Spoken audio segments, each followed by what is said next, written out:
Hi, everybody, and welcome back to Don't Praise the Machine. I'm one of your hosts, Alexander Holland, and as always, I'm sat digitally across from the number one tenured professor of podcasting. That's John Junior Boost Maloney. Now, John, we're navigating the wreckage of the cultural apocalypse typically, and today you've come to me with a question that's as icy as the slopes on which they take place. Why has this become the wackiest Winter Olympics ever? We're talking about the 2026 Cortina Games, where the spirit of sport has been replaced by a chaotic energy that John described to me as reckless, cringe and unhinged.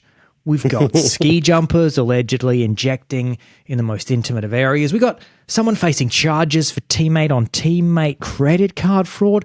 And let's not forget Snoop Dogg security guards clashing with Dutch speed skating royalty. Does anything say death of culture more in 2026 than a once prestige, sub-zero, freshly powder-dusted and thoroughly middle-class, well-behaved Winter Olympics transforming into an episode of The Real Housewives of Cortina? Let me tell you something, John.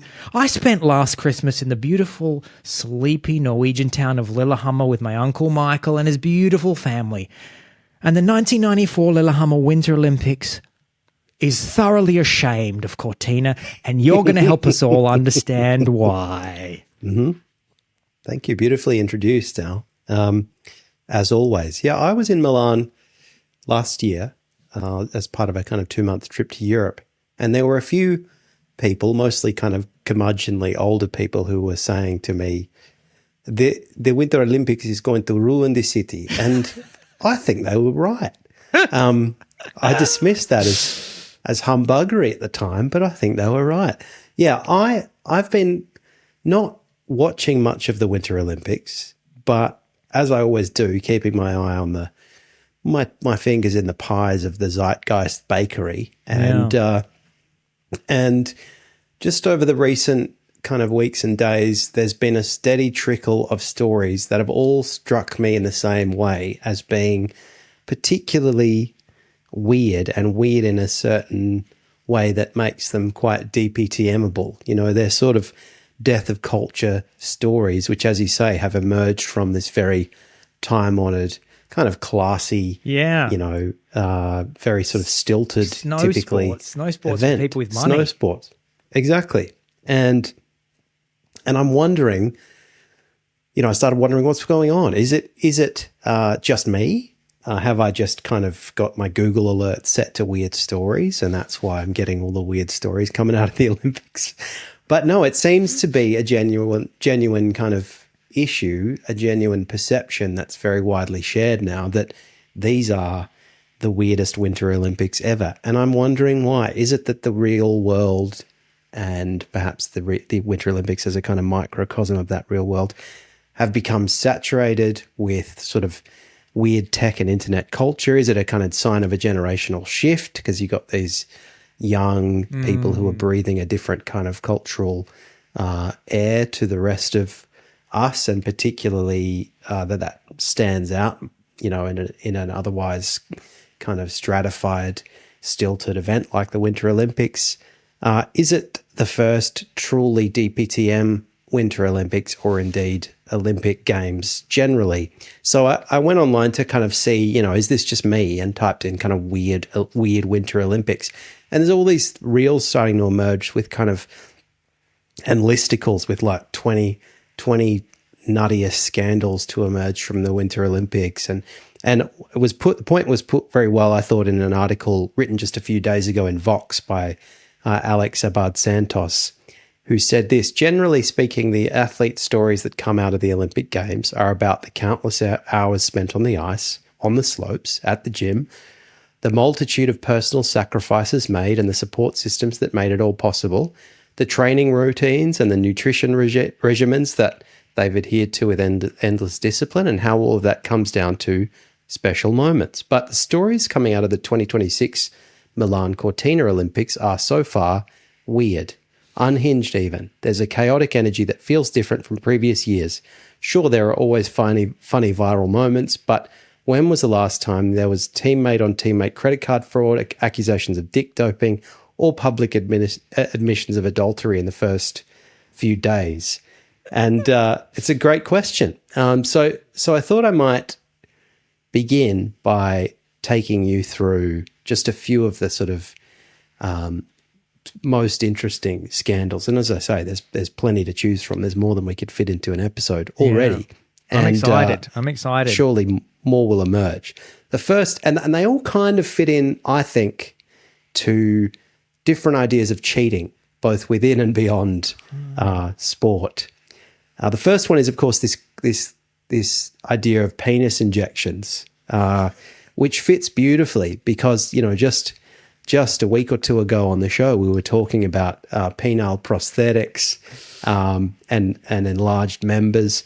And now we've got a story coming out of Cortina about ski jumpers enlarging their junk. Now, why would they be doing this? Well, this was popularized by a story in your favorite newspaper ever since you've been a denizen of Germany, the newspaper Bild, Bild. Which in January ran this story about rumors swirling wildly in the Winter Olympic community of athletes in the ski jumping event injecting their genitals with hyaluronic acid, and not doing it as I do to reduce the appearance of fine lines and wrinkles in their balls, but doing it for cheating related reasons. So apparently what happens is in the ski jump, which is that fantastic sort of hard to believe it's real event where people just kind of leap into the air and they're off the end of a ramp and they're suspended for several seconds,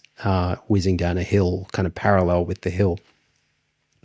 So they wear a jumpsuit, and these days, and this is one of the consistent themes of these stories, is kind of the rise of interesting forms of technology and its intrusion on the games. These days, they get 3D body scans to get fitted for their bodysuit. Okay. So they'll get a very detailed map of their physical form, and they'll get a bodysuit which is obviously perfectly designed to fit over that form. And one of the reasons they need to be careful about doing that is because you don't want, for fairness reasons, an area of the bodysuit which is flapping in the breeze, as it were, because if that happens, it will pick up the wind as they're whizzing down that hill. It will act like a parachute. It will keep them in the air for just that little bit longer. And obviously at this elite level, we're talking about, fractions. And apparently even a kind of centimetre of difference in your bodysuit can help you stay suspended for just that little bit longer. And because you're traveling at huge speeds, you've got the icy wind whipping past your body, including your genitals, and you don't want it. You don't want an unfair advantage coming from effectively kind of a parachute effect. But what they're doing is, well, what this rumor is suggesting they're doing is injecting chemicals to temporarily enlarge their area, so that they get fitted for a suit which is a little bit too big for them, and then by the time the swelling has decreased on their penis and testicles, they're fitted for a bodysuit, and they've got a little advantageous wind flap between their legs that'll keep them aloft for a little bit longer. Oh, I see. Oh, so you want a little bit of extra space in the suit. Exactly. Because it acts because as it like gives a you kind of a wingsuit. webbing. Like a webbing, of course. It turns you into a webbing. little sugar glider, and you become a little crotch like a flying webbing. fox. Yeah. I'm imagining a little duck foot downstairs. Exactly. Yeah. So if Downstairs you've got duck foot. Downstairs duck foot. If you've got an oversized suit, you effectively become one of these, V competitors who's in a sort of parachute bodysuit, and only a kind of fraction of that, but a fraction, as I say, can be quite consequential. So this is not. It was reported by Bild. There hasn't, to date, as we go to air, been any confirmed reports of people who've been caught doing this, but it's certainly been a rumor that it's been happening. Even the fact that it's a rumor would probably give people the idea to do it. Certainly it's been the subject of a lot of kind of press conference questions, and the Winter Olympic officials are saying, look, we think Dust Bild has been misled here, but we're definitely looking into it, and we're keeping an eye out for flappy crotches as the competition continues. So it's an interesting story in itself. And I guess it shows you that, technology that's created to increase the precision and therefore the fairness of these events can be kind of gamified potentially. But it also shows you, and I'm always aghast at Olympians and what they're prepared to do for their sport. The way that they are prepared to risk their own health. And I mean, you got people like Lance Armstrong turning his blood into a sludgy, sluicing substance in order to get up over those hills. But I mean, I think injecting your balls with hyaluronic acid, which apparently unsurprisingly, can be quite risky. Yeah. You can get necrosis. I heard a doctor and former Olympian saying, please don't do this because you'll get necrotic balls, and no amount of ski jumping success is going to make up for that.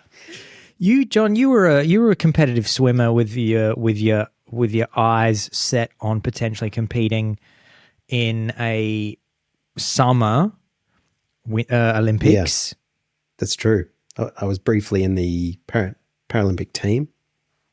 And if your coach had said to you, look, John, got to be real here. You are right on the cusp of being a champion, but there's something that everybody else is that China's doing, that Russia's doing, that you're not doing. And if you want to win, you're going to have to inject a lot of this liquid into your balls, and I'm going to have to do it right now. There's no time to go home and think about this. Drop trowel.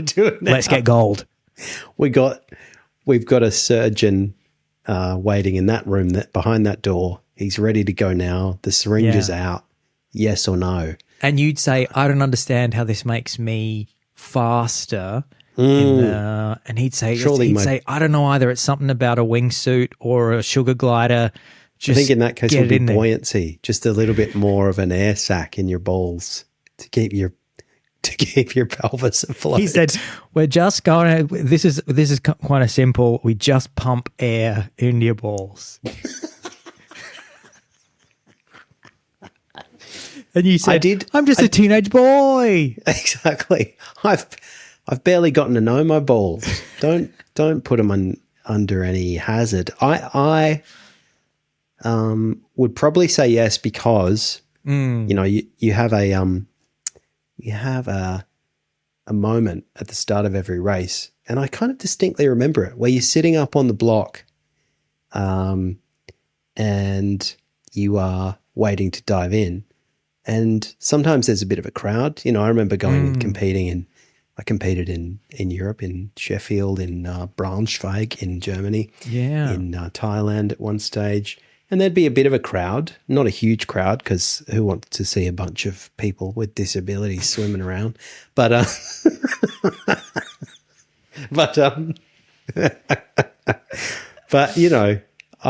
was quite sort of conscious that I was, nearly nude. So, and I was a teenage boy with all of the anxieties that entails. I would have liked kind of weird. A little bit of a swelling in my pant just to kind of give me the extra confidence. And they made you wear that fluorescent green Borat mankini when you swam. Exactly. Yeah. I had to shave all of my body hair and put a fluorescent green mankini on. Because that's what my sponsor wanted.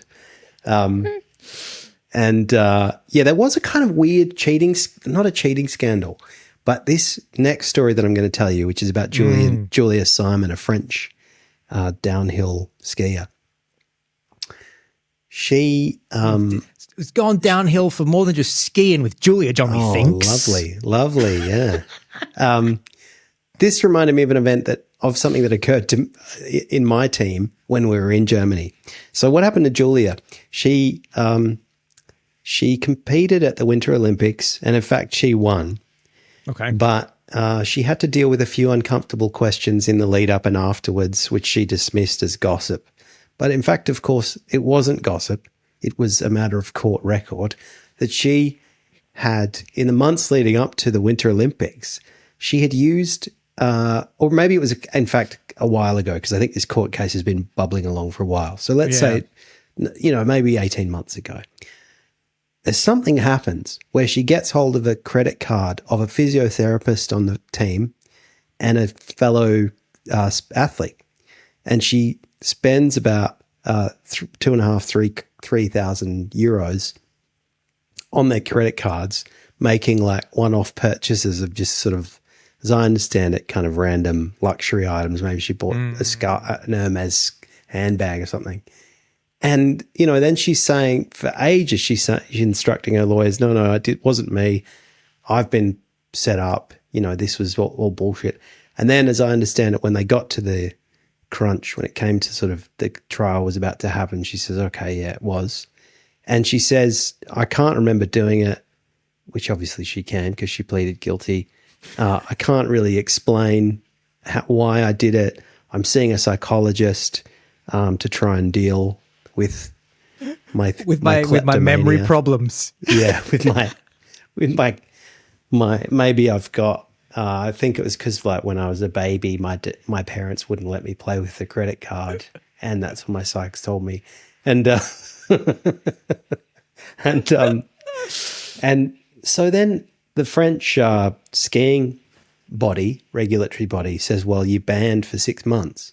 She gets a suspended prison sentence, so she doesn't go to prison, but she's quite a hefty sentence. And she has to pay 15,000 euros as a fine. So she gets banned by the French skiing authority from competing for 6 months in France. But after a bit of jockeying and mucking around, it's decided that she can still compete in the Olympics, Winter Olympics. Wow. So she goes away with the French team. I assume they will include, if not these people, then certainly undoubtedly people who know who they were. Maybe the physiotherapist left because he was like, well, if I'm going to get my credit card nicked, I'm just going to go and be a physiotherapist for normal people in Paris. But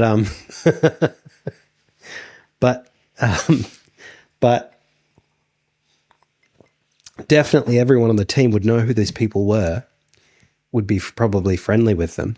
And she's there, eating with them, on the plane with them, having pleaded guilty to nicking these people's credit cards and wasting their money. You'd be the rest of the team just going, Julie, you're in the Splitwise, yeah? Just exactly. double checking. You're in. That's right. You're in the Splitwise group because you don't take yourself out of that, that charge. Exactly. If I see anyone exiting the chat, I'm going to have a look who it was.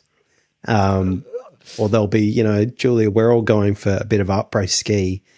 P.S. The Milky Bars are on you because you're a fucking thief. But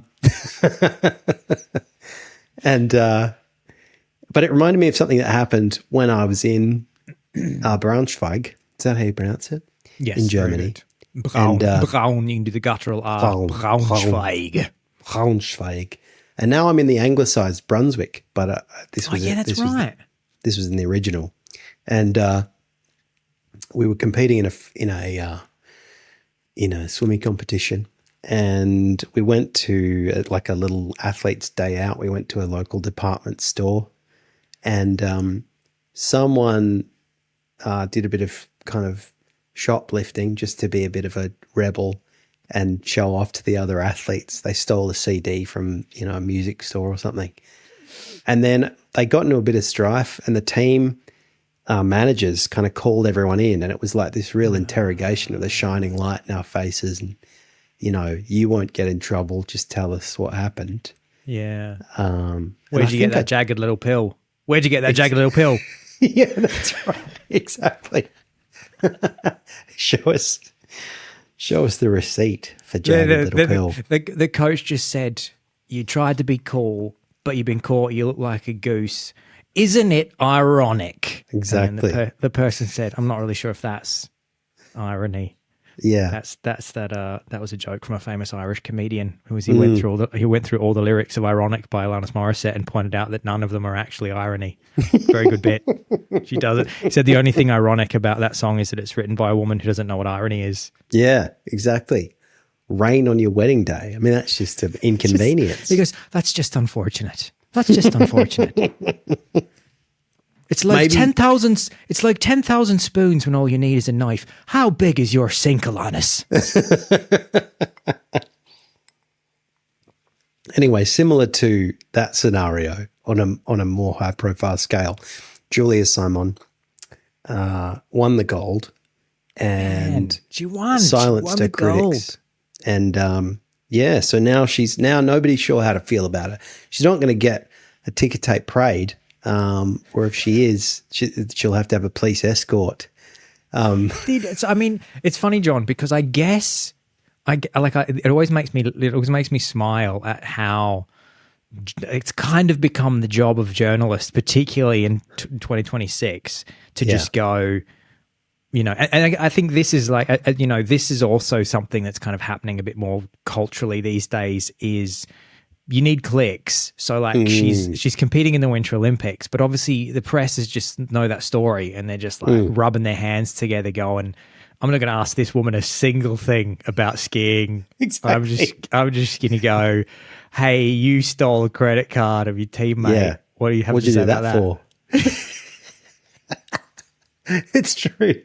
And there was somebody who wrote quite a takedown piece about what she'd done. And when she won, she sort of put her finger to her lips in a sort of shushing gesture. And she wouldn't say who it was for, but the implication was it was a kind of silencing of her critics, including this particular person. But that doesn't make any sense. That's like, I'm a thief, but I'm good at skiing. So obviously, shows you. Like, well, no, it doesn't. You did steal it. Why would I be a thief if I'd won skiing? Why would skiing cancel out? Or it's almost like saying, yeah. I'm almost thinking that she's like, yeah, I did steal, but also I won gold, which cancels that out. Yeah, you're saying I was a bad person, but I did win a skiing event, so joke's on you. Would a thief be good at skiing? Like, well, maybe, I don't know. Why not? So yeah, that's an interesting little tidbit. Next on the list, your friend and mine, friend of the show, Jake Paul, who was present at the Winter Olympics, and nothing symbolizes the intrusion of kind of popular internet slop culture into this highfalutin event, like Jake Paul's presence. Not only that, but this is journalists going, oh, who cares about this nonsense? Speed skating, whatever. There's Jake Paul. Jake Paul's there. from Vine star and boxer, Jake Paul is there. Fresh from beating the shit out of a proto-Parkinsonian a boxer. He's at the Winter Olympics crying because Jutta, I think it is, Leerdam, who's his Dutch speed skating fiance now. Wow. She won gold on the 1,000-meter event in a record-breaking time, Olympic record-breaking time of 1 minute 12 and 31. Wow. Microseconds, milliseconds, nanoseconds, one of those. And of course they got together because he was online probably gooning over her, and then he invited her got into her DMs, invited her on his podcast. And she was because like, okay, that's good. As soon as I saw this, they were together, I was just like, how has that happened? Like, why would a Dutch Winter Olympian have any connection to Jake Paul? And it's very much this internet thing where you just go, she's hot, I have status in DMs. Yeah. I'll do a podcast ep with her, pretend to care about speed skating. Hopefully I can take her out afterwards. And it succeeded. And her account, which is kind of sweet, she's like, well, I knew about the kind of internet Jake Paul. It didn't really appeal to me. But when I met him, he seemed like a properly nice guy in person, and I fell for him. And now they're engaged to be married. And he was, to his credit, he was kind of seemed to be genuinely quite proud and emotional when she won this event. So maybe he does have a sweet side when he's not engaged in fixing boxing matches. And but the other interesting thing about this story is that she's a pretty savvy character in her own right. You know, she's young, she's quite beautiful. She's you know, as a result, she's hot property as far as kind of sponsorship goes. Right. And her official sponsor was Fila. But when she won the event, the 1,000 meter, and she's doing the kind of, you know, slowing down, celebrating, whizzing around the velodrome, whatever, she opens her ski suit, her racing suit, and she's got a Nike bra on. And it's kind of an interesting Nike sports bra. And it kind of an interesting slap in the face to her sponsor, Fila. And people are saying, well, this clearly wasn't an accident, because the moments after she did this, Nike posted it on their Instagram to, you know, however many hundreds of millions of followers they have, with the caption, you know, when you're this fast, you don't ask for permission. And so they're kind of like sticking it to Fila, as I understand it. And I saw an article where they were interviewing various kind of marketing people, including sports marketing sort of types, who were like, yeah, no, this was definitely, she knew what she was doing, and she would have netted something over $1 million US for having pulled that. Nike's paid her to pull the stunt. Yeah, exactly. Wow. Even though she's just kind of, I'm hot after winning and I'll pull my zip down. Apparently people are saying it was staged. Which shows me that she's quite compatible with Jake, because that's the kind of shit he would pull without a doubt. Yeah, totally. So, you know, you kind of think, okay, well, now this union makes sense to me. They're both I'm surprised that she wasn't wearing a steak.com bra. Exactly. That's right. Yeah. She had that sort of ad for her, you know, looks maxing elixir that she was hawking on the internet. So there you go, a bit of a Jake Paul love story with a twist. I loved seeing him there. It was so strange to me. I was just like, I couldn't think of it. You know, this is maybe just how out of touch I've become, or how different the Winter Olympics is. Because again, I was just like, well, I would kind of get it if he was with an American Winter Olympian, because I'd go, I guess they're sort of probably live in the, you know, they might be at the same events or something. Might be at the same events, yeah. Yeah. But again, it is that thing where when you got status in online now, you can just you just find somebody else that's hot, and you just DM them and go, exactly, let's get together. And then probably nobody mentions it, but basically everybody understands that it's a savvy career move, which it obviously is. Like, look, who the fuck would know that girl if he wasn't with Jake Paul? I mean, yeah, she might have had a few stories and people would go, oh yeah, she's a bit hot. But I mean, that is just free column inches. Totally. Exactly. Marrying into the Paul dynasty. And probably Aaron will be the best man, I assume. And so that's a kind of form of cheating, in that in this case, the cheatee was Fila, who had proudly sponsored Jutta, only to see her reveal her Nike bra after she won the event. Next one is a bit of a sad romance story. Oh yeah, I love this. which I think is very kind of our times, because it's sort of, you know, narcissistic oversharing that we love on DPTM. And this is a Norwegian athlete, a biathlete, not bisexual, but in the biathlon, and his name's Sturla Holm Legrid. He was in the 20-kilometer individual race. He won a bronze. Pretty good. Yeah. And then he's getting interviewed after the race, and he says, you know, they say like, bronze, that's pretty good. And he says, well, there's something I want to share with someone. I'm quoting him now. Something I want to share with someone who may not be watching today, but maybe half a year ago, I met the love of my life, the world's most beautiful and nicest person. 3 months ago, I made the mistake of my life and cheated on her, and I told her about that a week ago. this has been the worst week So of my good. life. So good. And the Norwegian journalist was kind of like, oh, okay. Do you want to you must be proud of getting a bronze. I kind of gobsmacked. And he said, quote, I hope that committing social suicide might show how much I love her. That was it. So he thought it's an act of contrition. An act of contrition and a kind of, last ditch Hail Mary. Sorry, I cheated on you. I'm prostrating myself publicly.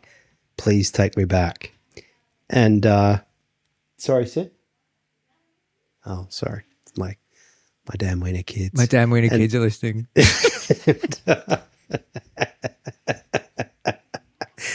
And I'm leaving that in. I'm going to leave that in. Yeah, leave that in. Sorry, I have Virginia to go with my damn Trioli, who's an wiener kids. ABC News journalist here in Australia, said, this is quite a nice take, I think. She said it was a new high or low, perhaps, in performative relationship management, a social hurry-curry for the TikTok generation for which a flip screen with a full-face confession of, quote, accountability can solve any problem.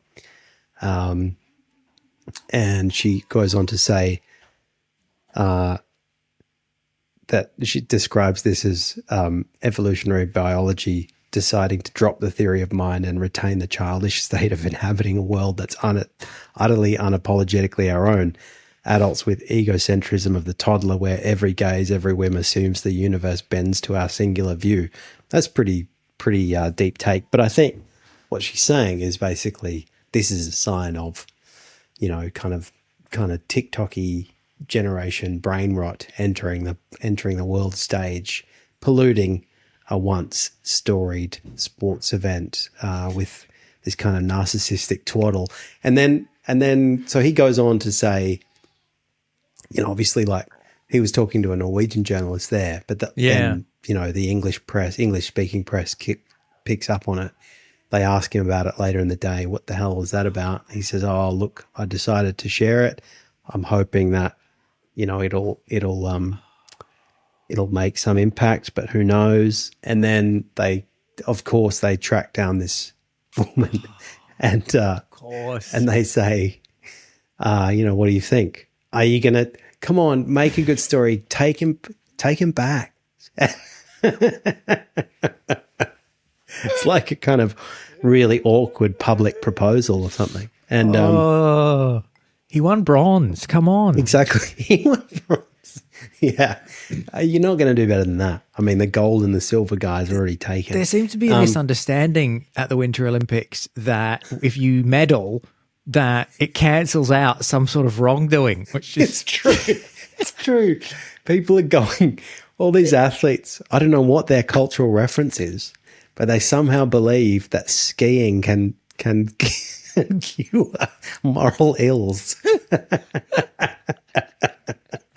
That's your point. And he's like, huh?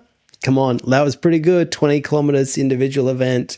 And so they track down this girl, and she, to her credit, she says, I didn't ask to be put in that position. Yeah. And I mean, the implication is like, he cheated on me, and now he's kind of involved me in this stupid public display, which hasn't helped. And what would have been great is if she just said, "No, I've chosen the man who got gold," because exactly. that's how this works. That's how. I don't know if you've been paying attention to the Winter Olympics. Yeah, that's right. That's right. If he'd won gold, he could have kept me. Yeah. Now he and the guy who won silver are going to be sitting in cuck chairs watching me and the gold medal winner.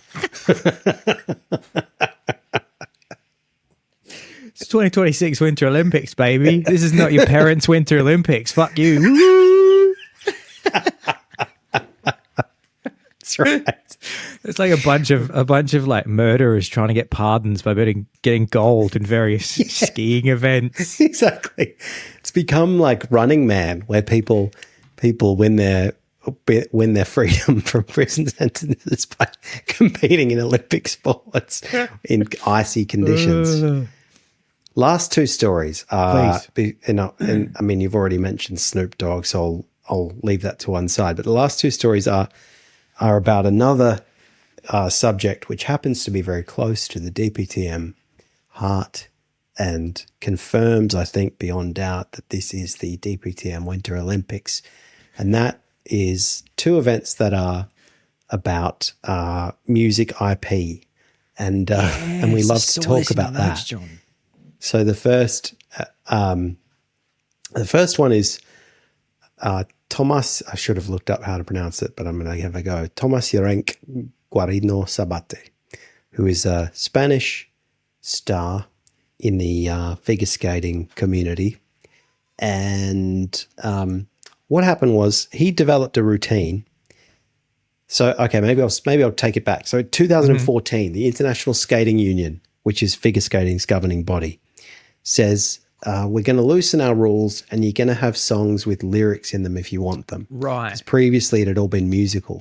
Right. And that has made, that was a kind of effort to sort of modernize the sport, make it a bit more fun and a bit more light and kind of less hoity-toity. Previously you'd be dancing around to the Nutcracker or something. Yeah. And now you can do Taylor Swift if you want to. But obviously it's created licensing and copyright complexities, particularly because you might have permission to do it, and this is just the kind of vagaries of IP. You might have permission to do it in your home country, but then you're going to have to get another permission to do it in Milan. Right. Maybe you're doing it in the EU and then you've got another jurisdiction, whatever. So this guy, Sabate, is an example of this kind of headache.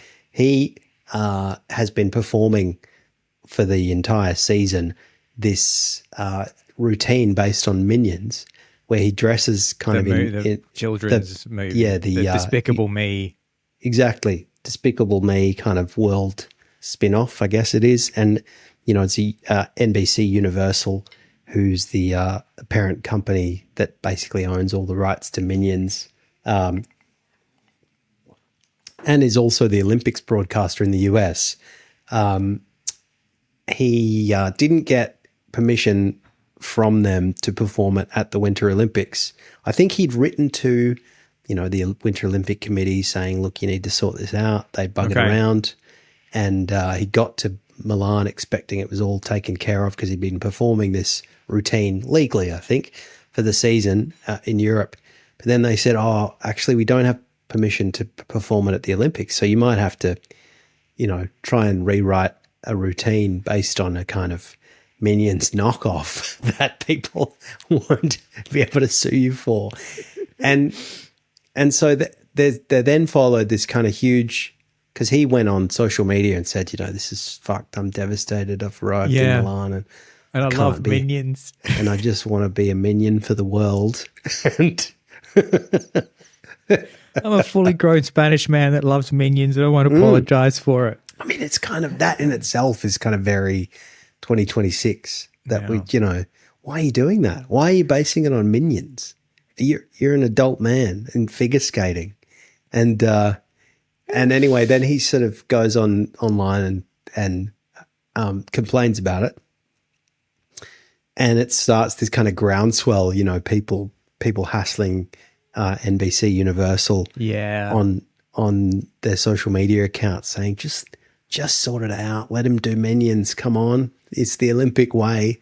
And then and then he writes victoriously on Instagram, huge thank you to everyone who reposted, shared and supported. Because of you, Universal Studios has reconsidered and officially granted the rights for this one special occasion. There are still a couple of things to be tied up with the other two musics of the program, but we are so close to accomplishing it. And it's all thanks to you. I'm so happy to see that the Minions hitting Olympic ice is becoming real again. I'll keep you posted. And he was able to do it. And so he gets out there with his yellow shirt and his blue overalls and has his Minions routine. That's all well and good for him. Another figure skating duo, Czech ice dancers Katarina Mrazekova and Daniel Mrazek, they had a 1990s themed program because the 90s are so hot right now. and they sang to the song, New Radical song, You Only Get What You Give. Skated to the New Radical song. Yeah, skated to it. Except that they used AI to produce a kind of 1990s sounding rock track, which basically ripped the lyrics to the New Radical song. So I don't know quite how that happened or how they let it happen. Maybe they didn't have a good understanding of IP, and they thought, well, as long as the underlying melody is different, then we can use the lyrics. We can use the New Radicals lyrics, and they couldn't. They had to switch. They had to choose a different AI generated song that had new lyrics, but they still used an AI generated song. That's mad. So they're skating to an AI generated song. Yeah, which is pretty 2026, isn't it? I mean, that couldn't have happened even 2 years ago, even a year ago maybe. Even a year ago, the quality probably wouldn't have been any good, but they would have jumped on Suno and put in ice skating routine 90s, please. Exactly. They would have said, prompt. Excuse me, Claude, we've run into a snare because the New Radicals aren't letting us perform. Can you provide something that is kind of vibe similar to Only Get What You Give? Yeah, but won't break the law. They would have done that pretty well, I imagine. But these poor buggers, they placed 17 out of 23 teams, which obviously maybe they would have not done any better anyway, but I think they were kind of somewhat. But they blamed the New Radicals. Exactly. They said, for people who wrote such an upbeat song, you're being real tightwads about your IP.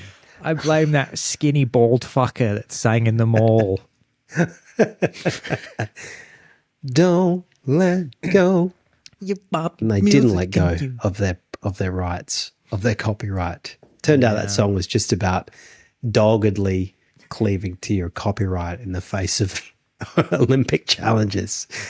And of course, you alluded to this, but the final cherry on top of the pop culture cake that has been this mess of the Winter Olympics is this presence of Snoop Dogg, who I think was there as a kind of US honorary coach. I mean, bloody Snoop Dogg will just, he's just got a honorary coach.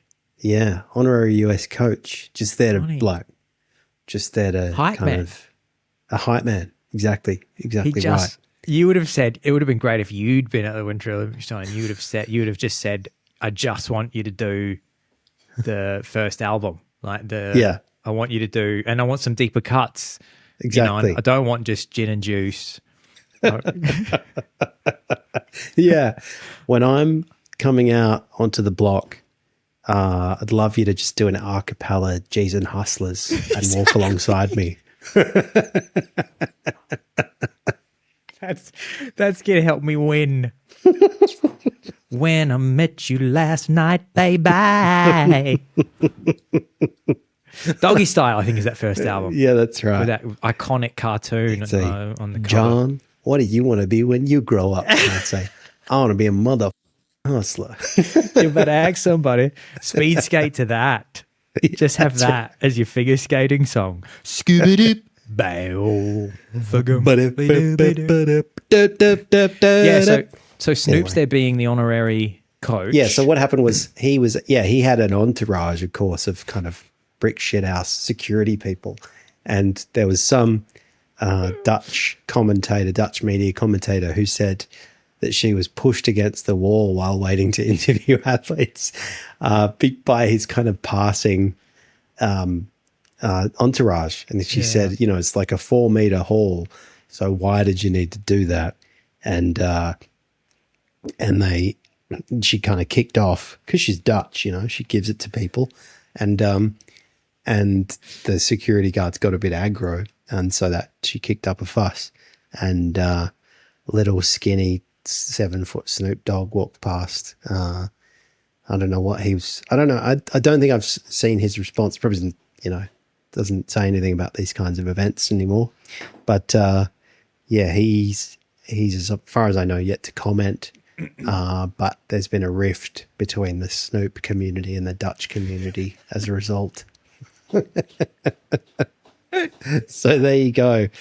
Everything from, event cheating, old-fashioned cheating, but with a 3D printed twist, through to cheating in relationships, through to cheating your trust with teammates by stealing their credit cards. Yeah. And finally, Snoop Dogg cheating on his Dutch fans and their love of his music. It's truly just the kind of pop culture Winter Olympics, because I suppose that media outlets have realized that there's a ton of people who aren't interested in, well, most people aren't interested in the Winter Olympics. And the way that you can get a bit of attention on them is by saying, you know what? It's not just that weird event where they ski and shoot rifles. It's Jake Paul and Snoop Dogg. Yeah, that's right. Exactly. How do you do, fellow kids? That kind of vibe. I mean, I saw a great bit with Seinfeld talking about that event. They ski and shoot rifles. Yeah. I think it was Seinfeld. And he was saying that makes about as much sense to me as like having a swimming event where when they get to the end of each lap, they have to strangle someone and then they turn around and swim back. Like, why are they skiing and then shooting? Yeah, there you go. The Real Housewives of Cortina. The Real Housewives of Cortina. Who knows what kind of Paul Verhoeven shit show the Winter Olympics is going to be 10, 20 years from now. I think we're seeing the thin end of a very exciting wedge. Has Australia won any medals? Good question. Have we medalled? You don't even know, which this just highlights that. No interest in the actual event. One thing I did find out about, shout out to my trainer Adam, who told me about this two-person luge, which is kind of fun event. Have you seen two-person luge? So luge is, going down a... Yeah, and they lay on top of each other? They're laying on top of each other. Very like Roy and HG. Which just seems like a joke, but it's a serious thing. So my suggestion is to them, be the first to do face-to-face two-person luge. And then add a third person in the middle. Exactly. Just say, and the other thing I said to Adam this morning when I was at the gym being trained, I said, they should give people bonus points for every extra person on the luge. So you just get people trying to do like 6-decker luge and falling off. like tubing in Laos. Yeah, that's right. Exactly. Don't know. Overall, Australia has won 24. 2026. Let's see how it goes. Have we had a Bradbury? Has anybody Bradbury'd? In the 2026, Moguls Olympic champion Jakara Anthony won her second gold medal, simultaneously making her the most successful Australian Winter Olympian and making 2026 Australia's most successful Olympic Games. There you go. Along with Cooper Woods' gold medal in Moguls. What the hell is Moguls? Moguls is a little bumps where you're going down the slope and you do your little jumpy. You have to have real loose legs so that when you hit the little bumpies, that your legs... Yeah, I know the one you mean. Yeah. It must just be fucking orthopedic surgeons watching that event, rubbing their hands together. Handing out their cards at the bottom. There you go. Josie Baff's gold medal in snowboard cross. Matt Graham's bronze medal in dual moguls. We love the bumpies. And Scotty James's silver medal in snowboarding half pipe, of course. We've always had a few snowboarders in the mix. But there you go. Because we're cool. Yeah. We're cool. Exactly. The surfers of the winter world. The surfers of the winter world. Thank you so much, John. I've loved absolutely. That's been a great little catch up for me because I've been a bit busy this week, so I just have not been paying attention. But I love that how whacked out it's got. It's whacked out. Yeah. Beautiful. Thank you so much, everybody. If you've enjoyed the episode and you want to support the show, the best way to do it is to become a Patreon. You get the episodes one day early. You get a special bonus once a month. Don't Praise the Machine After Dark members only episode. That's available on all tiers. We've got other bonuses in the other tiers. So just choose the tier that's right for you and your family. Thank you so much, everybody. And we can't wait to see you next week. The podcast.